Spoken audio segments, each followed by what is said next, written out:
주님께 영광. 다시 사신 주 사망 권세 모두 이기시었네. 흰 옷 입은 천사 돌을 넘겼고 두셨던 모습 비어 있었네.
산 소망으로 돌아오라. 호세아 14장 1절로 9절까지 말씀입니다. 이스라엘아, 내 하나님 여호와께로 돌아오라. 내가 불의함으로 말미암아 엎드러졌느니라. 너는 말씀을 가지고 여호와께로 돌아와서 아뢰기를 모든 불의를 제거하시고 선한 바를 받으소서. 우리가 수송아지를 대신하여 입술의 열매를 주께 드리리이다. 우리가 아수르의 구원을 의지하지 아니하며 말을 타지 아니하며 다시는 우리의 손으로 만든 것을 향하여 너희는 우리의 신이라 하지 아니하오리니 이는 고아가 주로 말미암아 궁휼을 얻음이니이다 할지니라. 내가 그들의 반역을 고치고 기쁘게 그들을 사랑하리니 나의 진노가 그에게서 떠났음이니라. 내가 이스라엘에게 이슬과 같으리니 그가 백합과 같이 피겠고 레바논 백향목같이 뿌리가 박힐 것이라. 그의 가지는 퍼지며 그의 아름다움은 감람나무와 같고 그의 향기는 레바논 백향목 같으리니 그 그늘 아래 거주하는 자가 돌아올지라. 그들은 곡식같이 풍성할 것이며 포도나무같이 꽃이 필 것이며 그 향기는 레바논의 포도주 같이 되리라. 에브라임의 말이 내가 다시 우상과 무슨 상관이 있으리요 할지라. 내가 그를 돌아보아 대답하기를 나는 푸른 잣나무 같으니 내가 나로 말미암아 열매를 얻으리라 하리라. 누가 지혜가 있어 이런 일을 깨달으며 누가 총명이 있어 이런 일을 알겠느냐.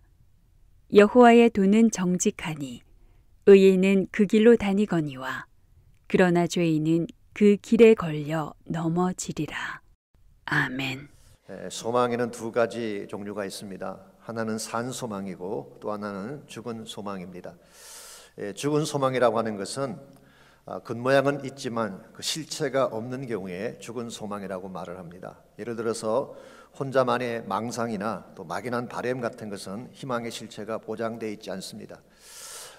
복권 같은 것을 생각해 보시면 금방 아실 수가 있습니다. 복권을 사는 사람들마다 다 일확천금의 희망을 품고 복권을 사죠. 그러나 실제로 그것에 당첨될 가능성은 거의 없습니다. 사실 세상이 제안하고 있는 희망이 일반적으로 이와 같은 종류입니다. 화려한 모습으로 다가오고 포장을 잘해서 우리 인생의 모든 행복을 책임질 것처럼 어프로치하지만 실상은 가짜 처방인 경우가 많은 것입니다. 몇 년 전에 그렉 로리 목사님의 설교 중에 이런 리서치 보고서 하나를 소개한 적이 있습니다. 신문의 광고 형태로 난 그런 보고서인데 다음과 같은 내용입니다. 체중이 늘어나는 것은 결코 해가 되지 않습니다. 오히려 베네핏이 훨씬 더 많습니다. 그러면서 그 베네핏들을 쭉 나열해 놓았어요. 첫째로 체중이 5 내지 10파운드가 늘어나면 웬만한 잔병이 없어지고 치매를 예방할 수가 있습니다. 15에서 25파운드가 늘어나면 폐렴의 인펙션을 막아준대요. 30 내지 40파운드가 늘어나면 브레스트 캔서, 콜론 캔서, 전립선 암까지 예방을 해줍니다. 체중이 50파운드 이상 늘어나면 시력이 좋아지고 대머리에 머리가 나기 시작을 한대요. 세상에 이런 복음이 어디 있겠어요. 근데 그 광고 보고서 맨 밑에 이 광고를 낸 스폰서들 명단이 나열되어 있습니다. 도미노 피자, 맥도날드, 버거킹, 해건데이즈 아이스크림, 크리스피 크림, 도넛. 물론 이것은 조건을 만든 이야기로 생각하고 있습니다만은 세상이 말하는 희망이 일반적으로 이와 같은 종류입니다. 화려해 보입니다. 그것만 갖게 되면 모든 문제가 해결될 것처럼 보이지만 실상은 아무것도 들어있지 않는 것입니다. 이런 면에서 그들이 말하는 달콤한 메시지에 속으면 안 되는 것입니다. 이 소망을 말하는 자가 누구인지를 바로 알아야지 엉뚱한 곳에 인생을 걸지 않게 되는 것입니다. 반면에 산소망이라고 하는 것, living hope라고 하는 것은 이 소망에 실체가 있는 경우에 말합니다. 실제로 우리에게 생명을 주고 빛을 주는 경우에 산소망이라고 말을 할 수가 있죠. 그렇다면 이 산소망의 실체는 누구일까요? 성경은 그분이 예수 그리스도라고 소개하고 있습니다. 예수님은 죽으실 뿐만 아니라 그 죽음의 권세를 깨뜨리고 사흘 만에 다시 살아나신 우리의 하나님이시기 때문에 그렇습니다. 그래서 마태복음 28장 6절은 이렇게 기록하고 있습니다. 셋째 날 새벽 죽은 시신을 찾기 위해 무덤을 찾아온 그 여인들에게 천사가 선포한 말씀이죠. 그가 여기 계시지 않고 그가 말씀하신 대로 살아나셨느니라. 와서 그가 누우셨던 것을 보라. 인간은 예수님이 돌아가신 줄 알고 시신을 찾기 위해 무덤을 갔는데 무덤 안에 가보았더니 주님은 거기 계시지 않고 살아나셨다는 것입니다. 여기에 우리의 참 소망이 있습니다. 예수님만이 죽음을 깨뜨리신 유명한 분이기 때문에 그분께 나아갈 때에 우리 모두도 생명을 얻을 수 있게 되는 것입니다. 이분 앞에 나아갈 때에 어둠의 권세가 깨어지게 되고 이 예수님께 나아갈 때에 우리의 모든 상처와 허물까지도 치유를 받고 새 사람으로 회복되는 것이 가능한 것입니다.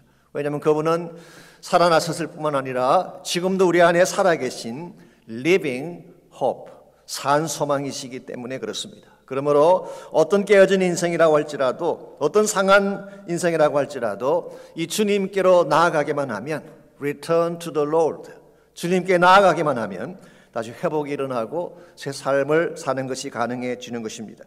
오늘 우리들 가운데에 회복이 필요하지 않은 인생이 있을까요? 저는 아무도 없다고 생각합니다. 누구나 상하고 무너진 삶의 현실이 있기 때문이죠. 특별히 여러분과 저는 지난 1년 동안 팬데믹이라고 하는 정말 전대미문의 그런 고통을 통과해 왔습니다. 많은 분들이 아파하고 절망을 경험했습니다. 창살 없는 감옥 같은 상황 앞에서 어떤 분들은 답답한 마음을 호소하기도 하고 우울증과 탈진 현상으로 신음하는 분들이 많이 계셨습니다. 어떤 분들은 가정의 위기나 관계성의 아픔 때문에 고통스러워하기도 했습니다. 경제적인 어려움 때문에 가게가 문을 닫고 일터를 잃어버린 분들도 많이 계시잖아요.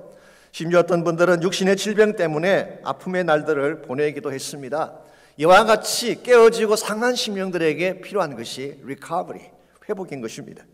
우리가 살고 있는 이 사회에도 저는 회복이 필요하다고 생각합니다. 깨어진 부분이 너무나 많기 때문에 여러분이 한번 지난 1년을 회고해 보십시오. 미국 전체가 케이아스와 혼란으로 힘들어하지 않았습니까? 저는 지금까지 미국 생활하면서 통금 시간을 가진 것은 이번이 처음이었어요.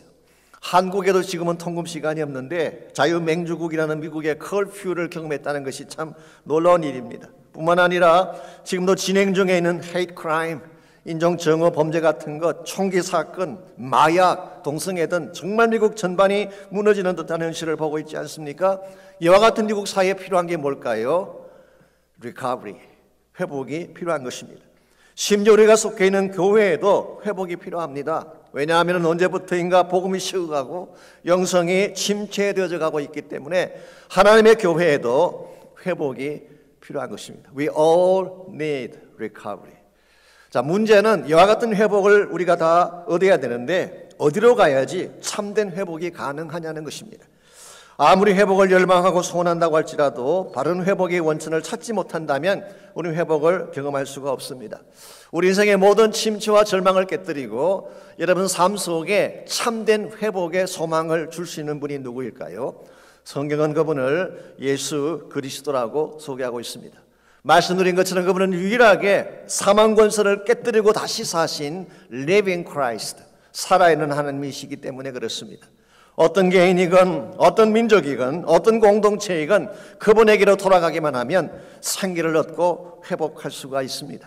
여러분 가운데도 문제가 있는 분들, 고통의 현장에 계신 분들 혹시 있다면 오늘 아침 부활하신 예수님 꼭 만나시기를 바랍니다.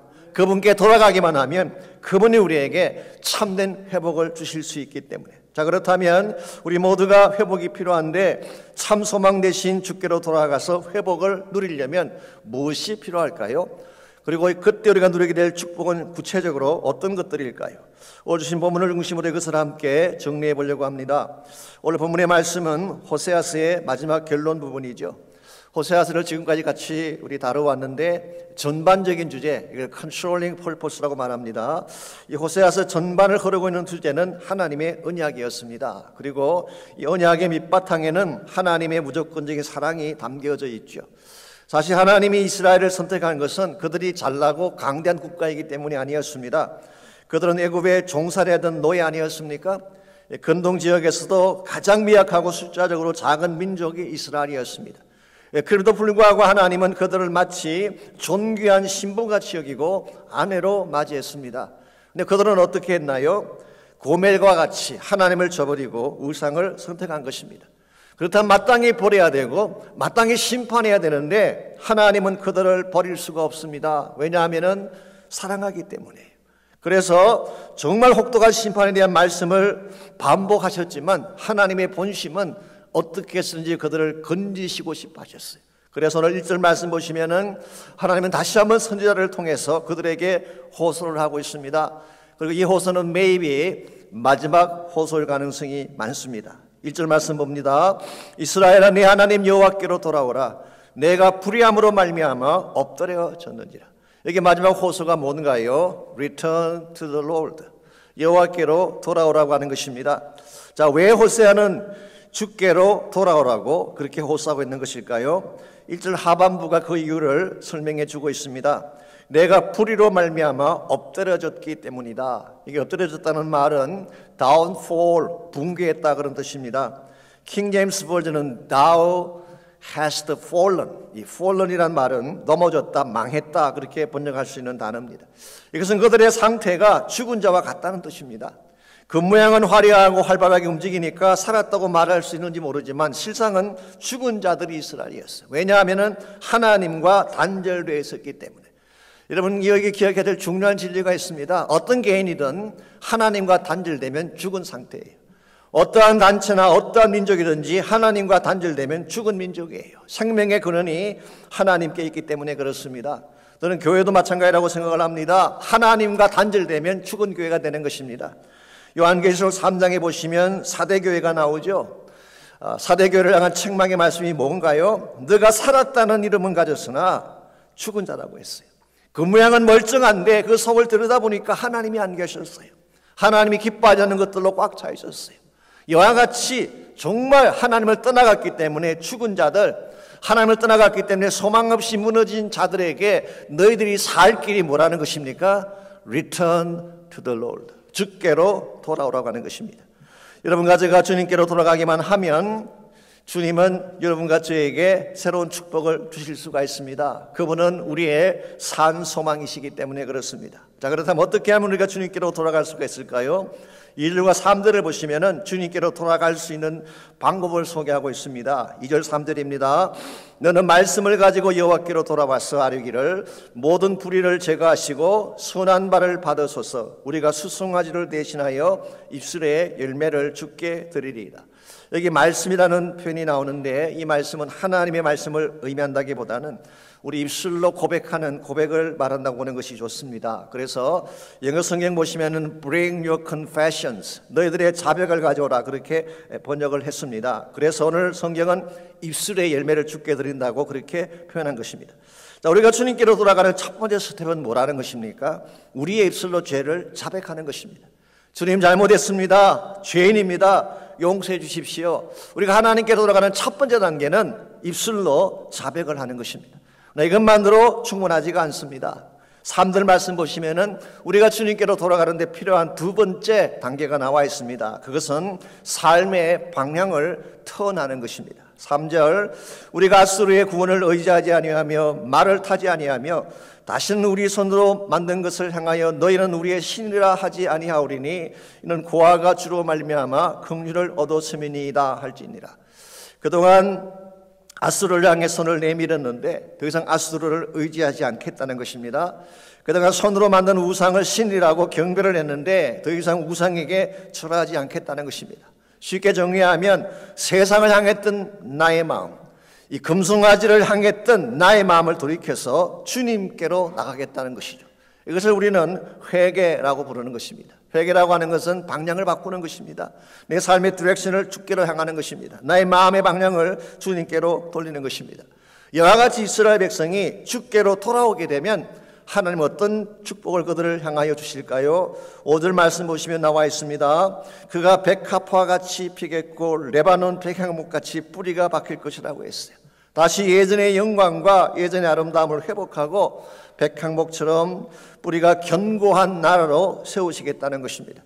사실 그동안 이스라엘은 불모지와 다를 바가 없었습니다. 하나님을 떠나갔기 때문에 그래요. 죄악 때문에 생명의 근원이 끊어졌기 때문에 이스라엘은 황폐한 불모지와 같았습니다. 에스겔의 표현을 빌리자면 생기를 잃어버린 마른 뼈다귀가 이스라엘의 현주소였습니다. 근데 하나님 말씀하시기를 다시 꽃이 피어나고 새 생명의 열매가 맺힐 것이다 라고 말씀하고 있어요. 어떻게 했을 때에 주께로 돌아갔을 때 Return to the Lord. 저는 여기에 부활의 생명력이 있다고 생각을 합니다. 죽은 자가 다시 살아나는 것, 마른 뼈다귀가 생기를 얻는 것, 죽었던 민족이 다시 일어나 하나님 나라의 군대가 되는 것, 이걸 우리는 부활 사건이라고 보는 거예요. 그렇다면 이 부활의 실체는 누구일까요? 오늘 본문을 비롯해서 구약 성경이 예고하고 있는 모든 부활 사건의 주인공은 누구일까요? 바로 예수 그리스도이십니다. 지난주일 설교 때 제가 수월의 권세에서 우리를 속량하신 것이 예수님의 십자가였다고 소개를 해드렸는데요. 오늘 본문에서 메마른 땅에 백합꽃을 피게 할 능력, 이게 바로 부활하신 예수님의 생명력이라고 부를 수가 있습니다. 실제로 예수님은 지금부터 2000년 전에 무덤에 갇히셨어요.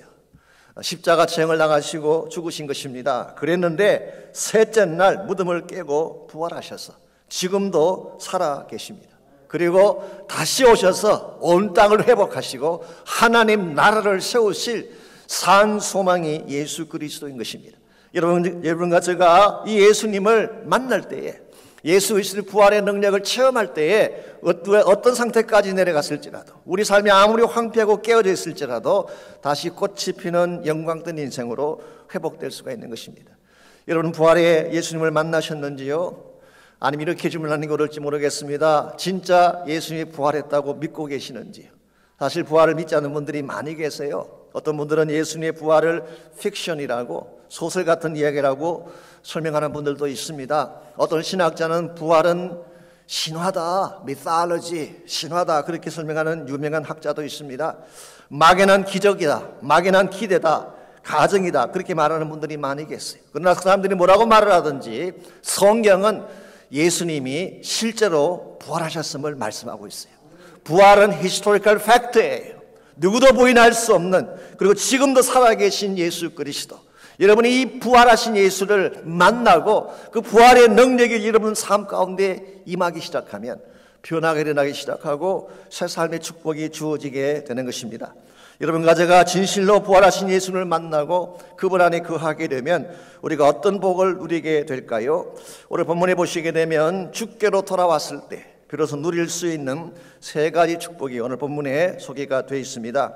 첫 번째로 우리가 주께로 돌아오게 되면 관계성이 회복되는 축복, 하나님과의 깨어진 관계가 회복이 되는 것입니다. 4절 말씀 보겠습니다. 그들이 여호와께로 돌아왔을 때 누리게 될 첫 번째 축복을 이렇게 소개하고 있습니다. 내가 그들의 반역을 고치고 기쁘게 그들을 사랑하리니 나의 진노가 그에게서 떠났음이니라 했습니다. 이게 반역이라고 하는 말, rebellion, 대적하는 마음을 말하죠. 개역 한글에서는 이것을 패역이라고 번역을 했습니다. 하나님께 대어드는 사악한 반항심을 말하는 것입니다. 사실 이것이 하나님과 우리 사를 가로막는 장벽이 되었죠. 하나님 앞에 반역하고 패역한 마음을 가지고 있는데 어떻게 하나님이 우리에게 다가오실 수가 있겠습니까? 그래서 하나님은 먼저 너희들의 반역을 치료해 주겠다, 악한 마음, 상한 마음을 먼저 고쳐주겠다는 것입니다.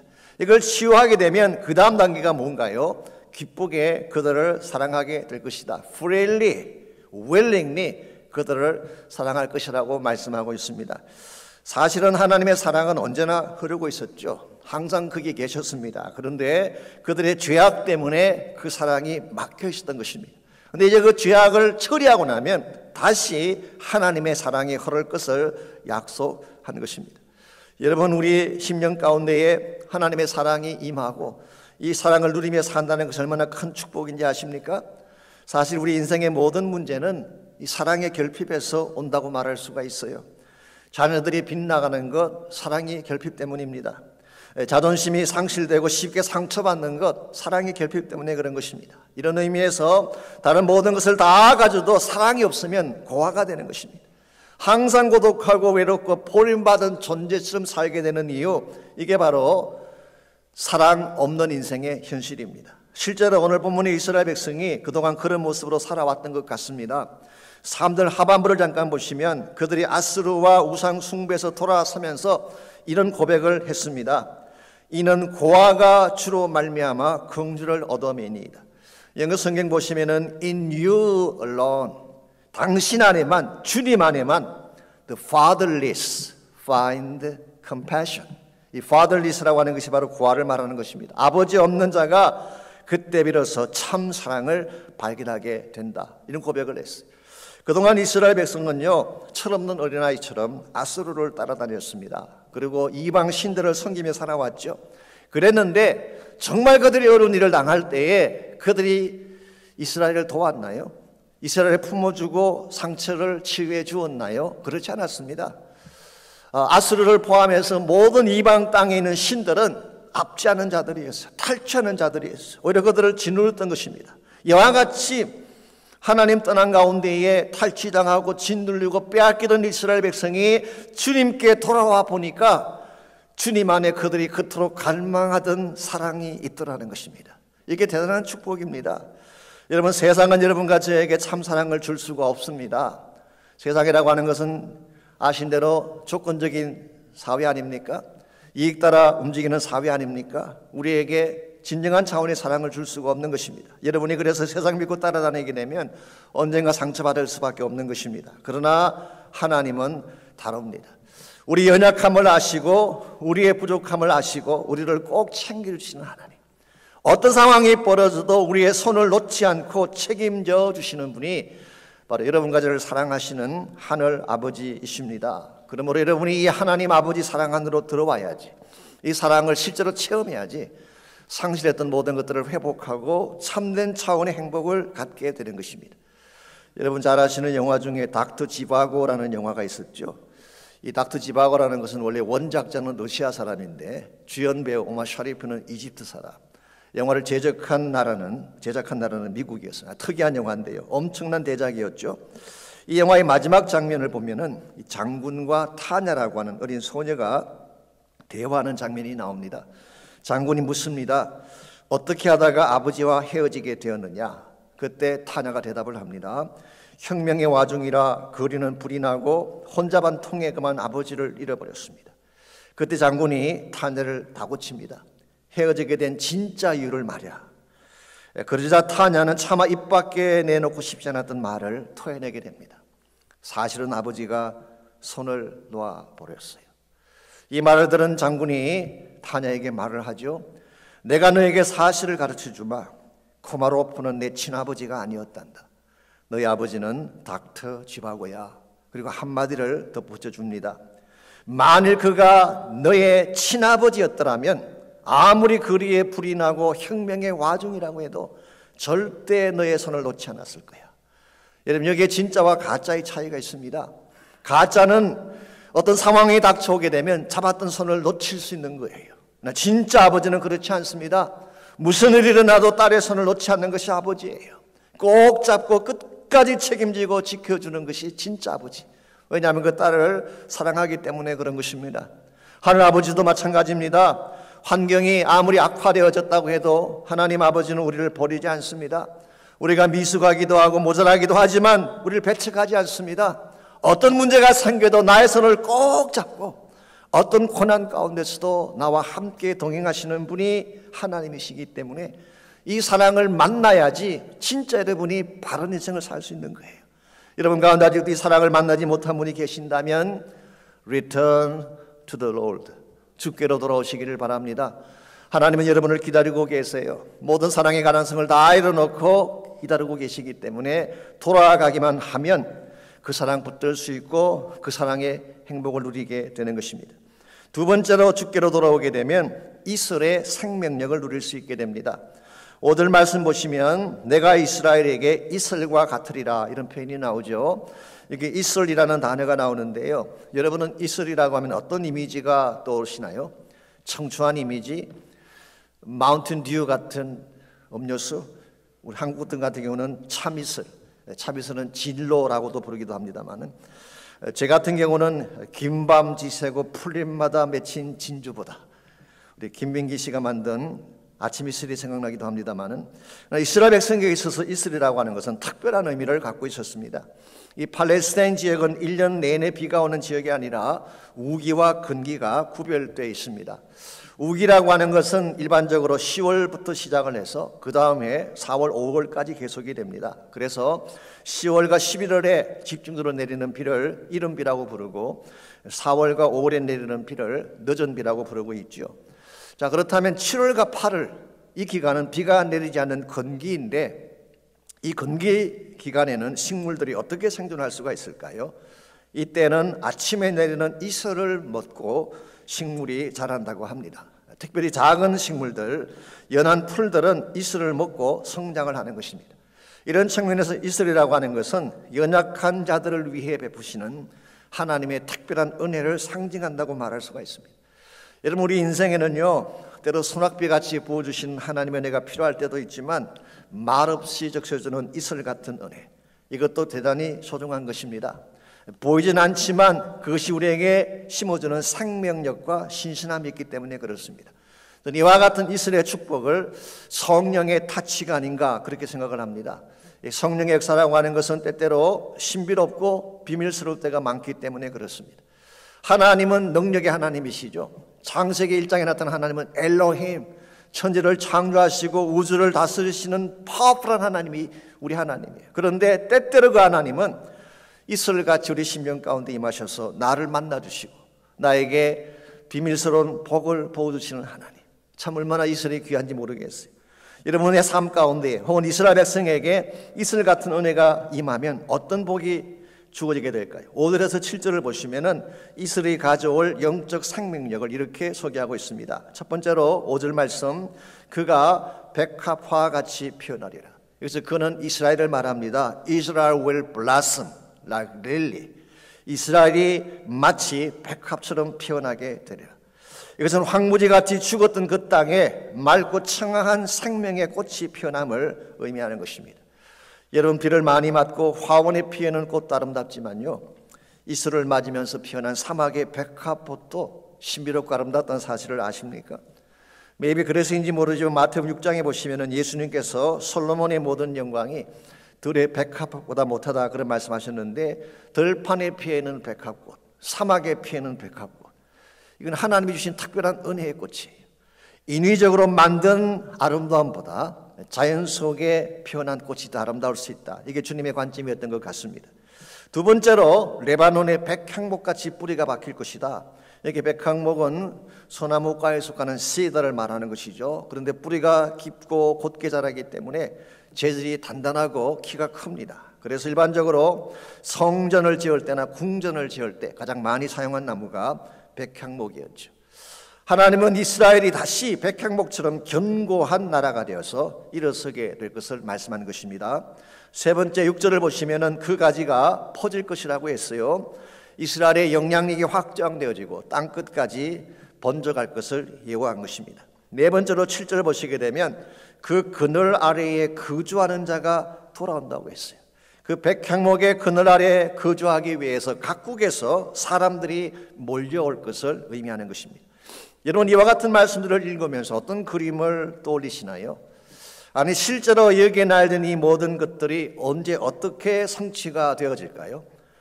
많은 복음주의 신학자들은 오늘 이 말씀을 메시아닉 킹덤에 대한 예언이라고 보고 있습니다. 메시아께서 오시게 되면 이루실, 성취되어질 약속으로 본 것입니다. 이 도널드 가설이라고 하는 우리 성경학자는, 그분이 뉴 바이블 카멘터리를 쓰신 분이죠. 그분은 호세아 14장의 타이틀을 이렇게 붙여놓았어요. The Gospel of Grace, 은혜의 복음, 그리고 The Beauty of New Ephraim, 새 에브라임의 아름다움, 그렇게 타이틀을 붙였습니다. 이것이 의미하는 바가 뭘까요? 오늘 이 말씀은 단순히 이스라엘 백성만을 위한 말씀이 아니라는 거예요. 장차 예수님께서 오시게 되면 실제로 이루어지게 될 복음의 나라 역사를 예고한 것입니다. 여러분, 우리는 여기에서 장차 일어날 부흥의 생활을 볼 수 있어야 됩니다. 복음의 꽃이 피어나고 사랑의 향기가 온 땅을 진동하면서 마치 길게 뻗어나가는 가지처럼 열방을 향해 하나님 나라가 이루어지는 꿈을 볼 수 있어야 돼요. 그래서 온 열방이 주께로 돌아와서 춤추며 찬양하는 그날을 바라보면서 달려가야지 우리가 바른 사람으로 쓰임받게 되는 것입니다. 이와 같이 찬란한 영광이 된 회복이 바로 오늘 본문에 주께로 돌아갔을 때 하나님이 주실 축복인데요. 그런데 이와 같은 모든 축복은 우리 힘만으로 이루어지지 않습니다. 어떻게 할 때 이런 축복의 열매가 가능할까요? 주께로 돌아왔을 때, Return to the Lord. 주님께로 돌아오게 되면 주님이 우리에게 아침 이슬 같은 성령의 복을 부어주시고 우리 속 심령 속에서부터 생명의 꽃이 피어나게 하고 복음의 영향력이 회복되게 하고 다시 열방을 향해 뻗어나갈 수 있도록 변화를 주는 거예요. 저는 교회가 회복되는 길도 여기 있다고 생각합니다. 단순히 외모를 꾸미고 프로그램을 조정한다고 교회가 회복되는 것이 아니라 성령이 임해야 돼요. 이슬 같은 성령이 우리 온 교회당을 적시기 시작할 때에 예배도 회복이 되고 삶도 회복이 되고 복음의 역사도 일어나게 되는 것입니다. 오늘 많은 한국 교회가 침체기를 겪으면서 좀 비관적인 생각하는 분들이 많이 계세요. 이젠 끝났다, 이제 희망이 없다, 그렇게 비관적으로 평가하는 분들이 계시는데요. 저는 이와 같은 자세가 제 개인적으로는 바람직하지 않다고 생각을 합니다. 왜냐하면 복음의 역사는 얼마든지 다시 일어날 수가 있기 때문에. 실제로 제가 지난달 생명의 삶을 보니까 터키에서 오신 선교사님 한 분에 대한 이야기가 있었어요. 일선에서 목숨 걸고 복음 전하다가 한국에 들어와 보니까 한국 교회 안에 패배의식이 가득 차 있더래요. 한국 교회는 끝났다, 이제 복음 전해도 소용이 없다, 이런 비관주의적인 사고가 꽉 차 있는데 이 선교사님 마음에 오기가 생기더래요. 진짜 대한민국에서는 복음 전도가 안 되는가 오기가 생겨서 이걸 확인해 보고 싶은 마음에 일부러 택시를 타고 다니면서 운전기사분들에게 복음을 전하기 시작했어요. 어떻게 됐을까요? 되더라는 것입니다.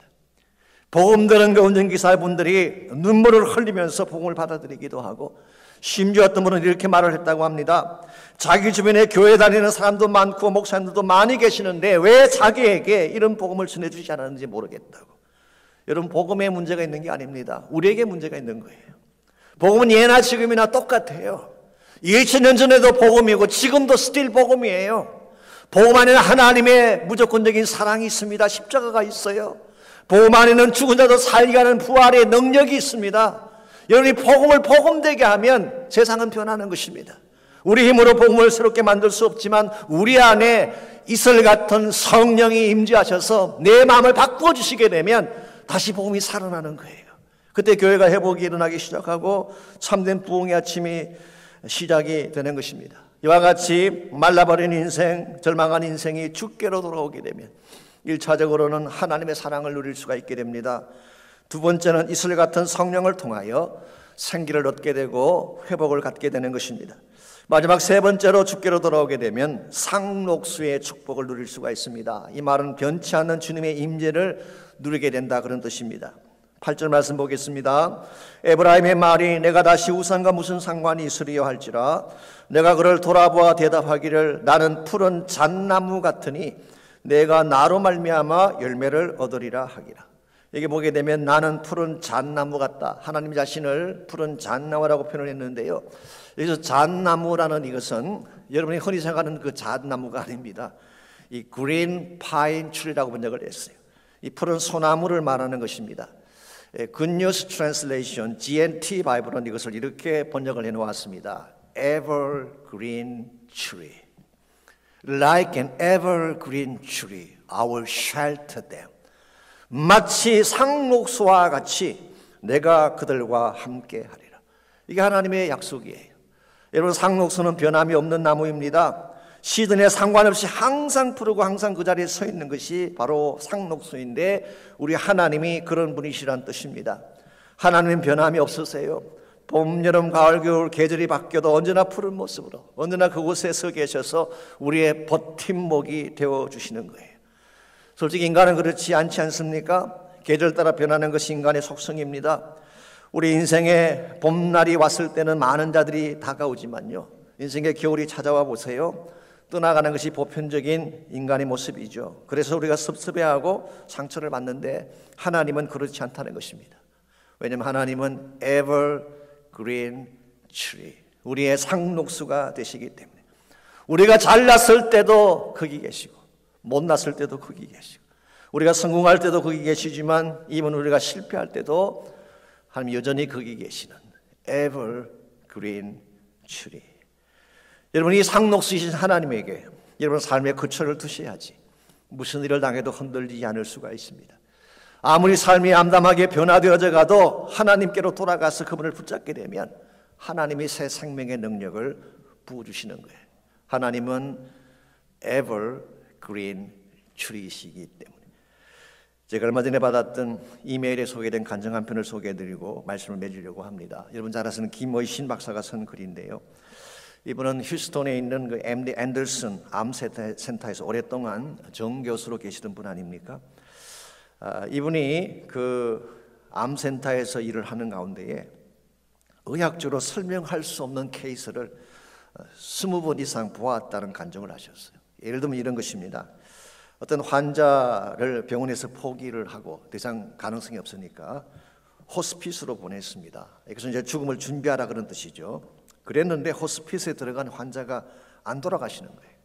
한 달이 지나고 두 달이 지나고 세 달이 지나가도 여전했어요. 이분이 난소암 4기 판정받은 여자분인데 혹시 검사가 잘못됐나 해서 다시 검사를 해보았더니 암은 그대로 있어요. 그런데 암이 활동을 안 하는 것입니다. 그래서 결국 이분이 18년째 살고 있는 케이스를 소개하셨어요.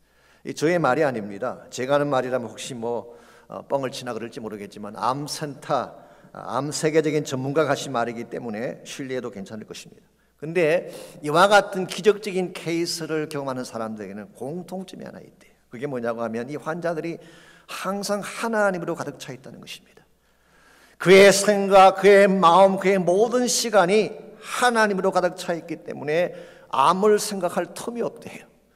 여러분, 암에 걸린 사람들이 밤낮으로 암을 묵상하고 따지고 계산하고 분석하면 어떻게 될까요? 암이 우리를 삼키는 것입니다. 그런데 암을 내려놓고 하나님으로 가득 차게 됐더니 치유가 일어나고 생기가 회복되더라는 것입니다.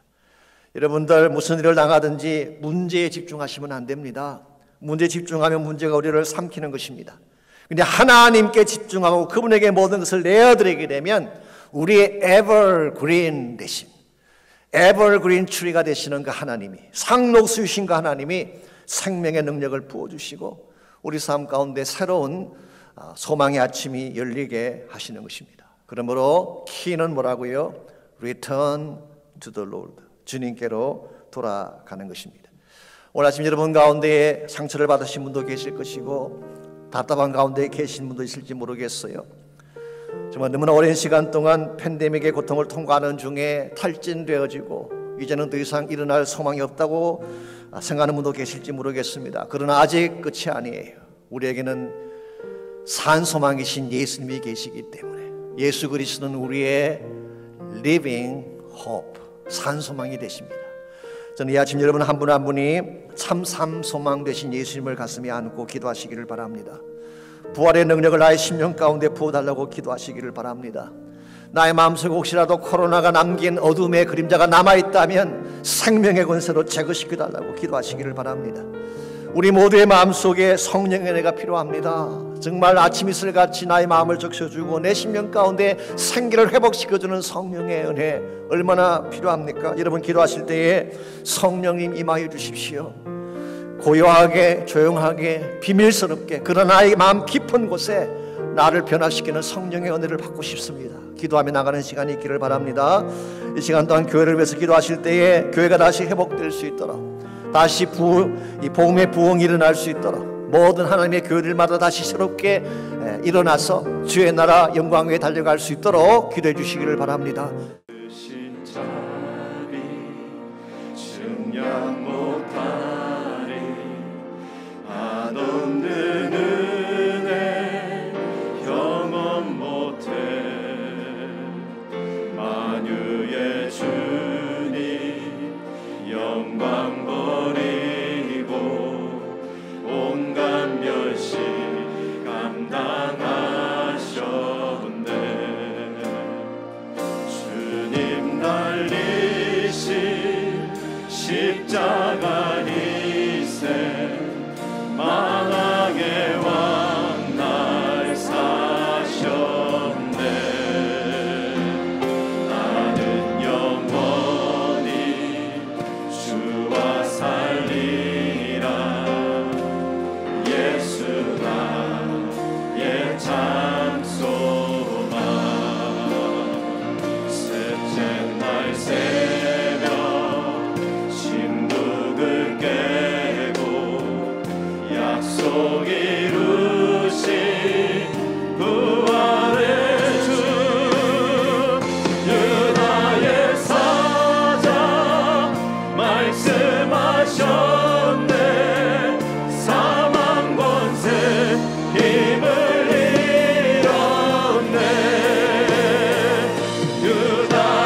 이제는 우리의 산소망 되신 예수 그리스도의 은혜와 하나님 아버지의 말로 다 할 수 없는 그 극진하신 사랑과 이 시간 우리 심령 속에 내주하시며 우리의 상한 심령을 고치시고 마른 심령 가운데 생기를 부어주시고 잃어버린 비전을 회복해서 주의 나라 영광 위에 달려가게 하시는 성령님의 놀라우신 은혜가 이 부활절 아침 하나님을 찬양하고 예배하고 돌아가는 모든 사랑하는 주의 백성 한 분 한 분에게 그들의 가정과 삶의 터전과 자녀들과 자손들 위해 이제로부터 항상 함께하여 주시기를 살아계신 예수님의 이름으로 간절히 축원하옵나이다.